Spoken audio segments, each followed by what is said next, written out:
Ici, on a une petite molécule d'ADN qui est refermée sur elle-même et qui forme un petit cercle. Je sais que vous avez regardé dans le petit cercle formé par mes doigts, mais n'ayez crainte, je suis trop loin pour pouvoir vous frapper l'épaule. Pardon. Ces molécules, ça s'appelle des plasmides. Et quand on les a découverts, ça a été une vraie révolution et ça a contribué à sauver des millions de vies. Les plasmides, c'est des molécules qui se trouvent naturellement dans la nature, c'est pas créé par l'homme. Et ces plasmides, ils vont avoir pour tendance d'être récupérés par des bactéries. Par exemple, vous avez un schéma ici. La bactérie, elle a son ADN à elle, en rose, mais elle peut aussi choper de l'ADN accessoire dans l'environnement. C'est ce qu'on appelle les plasmides.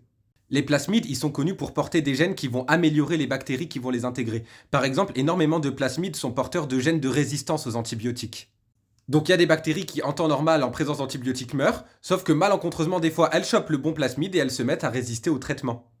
Il faut comprendre que les plasmides, ça peut pas se répliquer tout seul. Donc ils sont obligés d'être au sein d'une cellule pour que la cellule les réplique. C'est intéressant pour le plasmide de favoriser la cellule qui l'a infectée, comme ça il peut prospérer avec elle.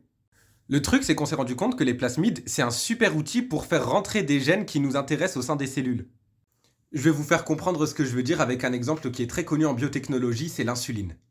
L'insuline, c'est une hormone qui est indispensable pour le traitement du diabète.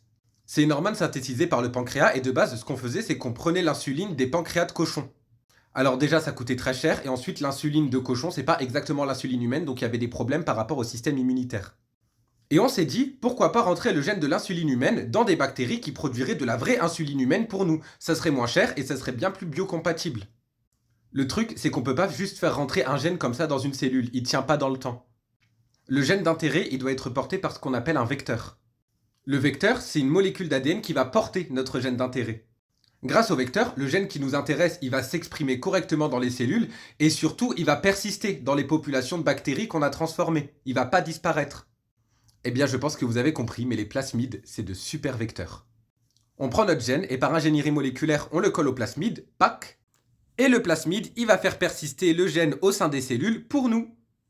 Quand la cellule va se répliquer pour donner deux cellules filles, elle va répliquer le plasmide et par conséquent le gène qui nous intéresse avec. Et notre plasmide va aussi protéger le gène d'intérêt de la dégradation par la cellule, parce que le vivant est bien fait, de l'ADN étranger normalement c'est détruit par la cellule. Voilà, les plasmides c'est trop bien.